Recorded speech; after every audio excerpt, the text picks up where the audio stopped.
The Happymodel Mobula6 HDZero is the smallest and lightest digital FPV drone you can buy today. As the first pre-built product to include the new HDZero Whoop Light video transmitter and nano light camera, this drone is bringing HDZero into a size class that digital FPV hasn't been before. But the question is, does this new pocket-sized HDZero Whoop offer something truly special, or would you be better off buying one of the larger HDZero options or even building a drone yourself? I've been testing the Mobula6 HDZero for a while now, and I'm going to try to help you answer that question. So let's talk about what makes this drone special.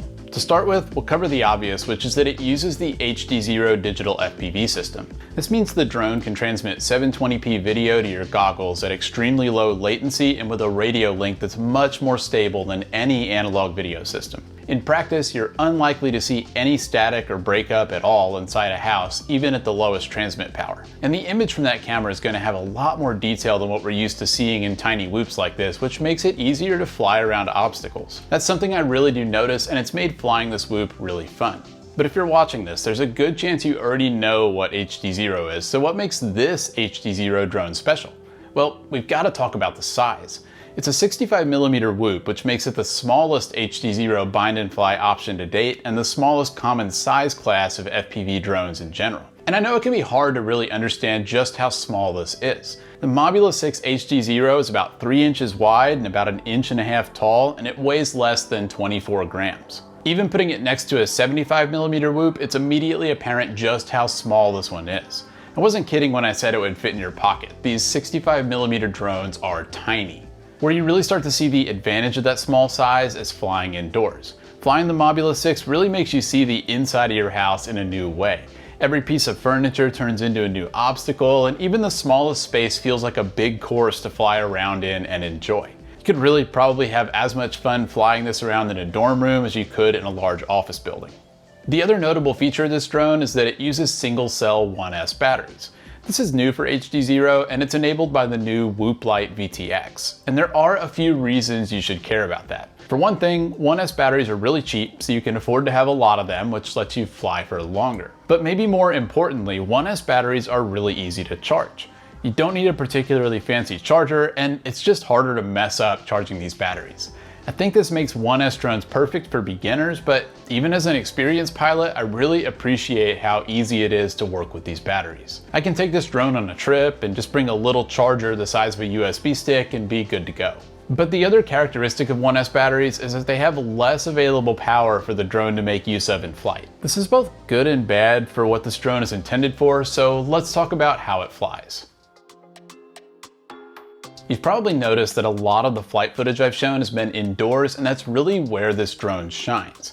Now, that's not to say you can't fly it outside, and it can be pretty fun to fly around in a backyard or at a playground as long as it's not too windy. But outdoors is where you'll start to see some of the limitations that come with these 65mm 1S whoops. The Mobula6 HDZero doesn't really have the power available to recover from big freestyle tricks outside, and if you fly it in a larger area, you'll immediately notice that it just doesn't have the speed of a larger drone. It also can't handle wind very well, so you'll need to save it for a calm day. When I flew the Mobula6 outdoors, I was only getting about 2.5 minutes of flight time from the battery, mostly from throttling up more and picking up more speed in those open areas. I also felt like the biblade props weren't really giving me as much control authority as I wanted. Now, these things are fixable to a degree, and we'll cover that a bit more later in this video, but the bottom line is that the Mobula6 HDZero is just a little out of its element outside.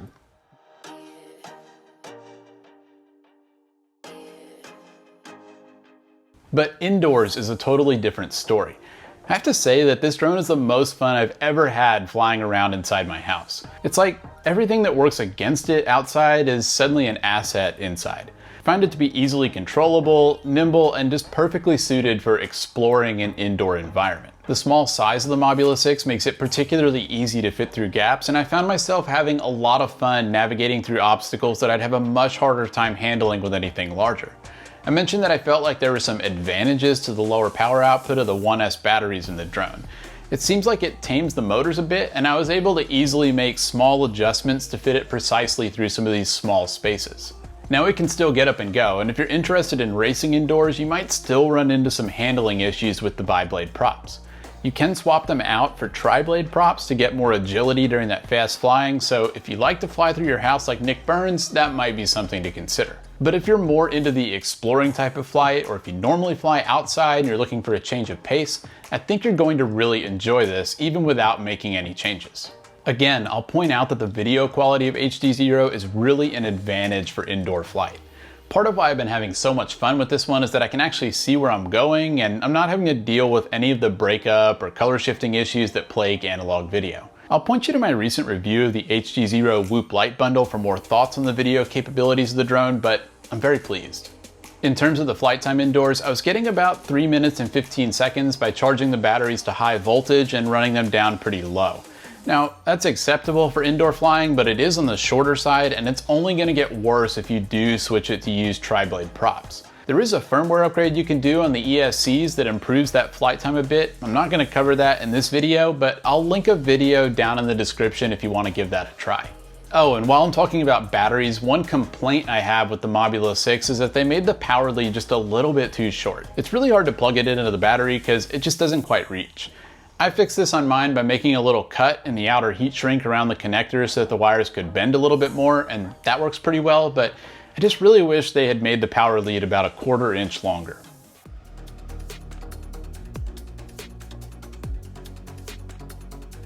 So those are the major characteristics of the Mobula6 HDZero, and I think you can tell that I like it quite a bit, but is it right for you? Well, if we compare it to other bind and fly options, I think some reasonable contenders are the BetaFPV Meteor65 Pro and the Happymodel Mobula7 HDZero. The Meteor65 Pro is also a 65mm whoop, but it uses analog video. I reviewed this one a few months ago and I liked it. Now, the video on the HDZero whoop is miles ahead of the analog video. I mean, it's not even close. But the price is also miles ahead, especially if you aren't already using HDZero and don't already have the HDZero video receiver. The Meteor65 Pro flies pretty similarly, but it does have a longer flight time and that lower price. So I think I'd say if you're already into HDZero or you know you want to get into it, I do think this Mobula6 HDZero is well worth the added expense. That digital video feed is so much better, and I think it's worth it just for that. But if you're firmly in the analog camp, or if you're just getting into FPV, I think you're gonna have to decide how much you're willing to spend, and I can certainly imagine this being more than you wanna pay as a new pilot. On the other hand, if you're already into HDZero and you're comparing these bind and fly whoops, the Mobula7 HDZero is the obvious alternative. I reviewed that one back in January if you wanna see it in detail, but I think your choice here is really pretty simple. If you want to fly indoors and if you're okay with buying something that's strongly biased toward indoor flying, the Mobula6 HDZero is definitely the right choice. But if you do most of your flying outside with only occasional indoor flights, you're probably going to be happier with the Mobula7. It's great to have these options, and I think the Mobula6 fills a great role in the lineup as an indoor flyer. So that's going to do it for me, and I hope you guys found this video helpful for making your decision about this whoop. And I also wanted to say that I really appreciate all the support you guys have been showing me down in the comments. I really enjoy reading those, and that means a lot to me. If this is your first time here and you like the video, I'd encourage you to subscribe to this channel so you can catch the next one. I've got more videos planned, and I'd love to see you in those videos as well. As always, I've got links down in the description below that you can use to make FPV purchases, and that helps this channel out as well. But thank you all so much for watching this video, and I'll see you in the next one.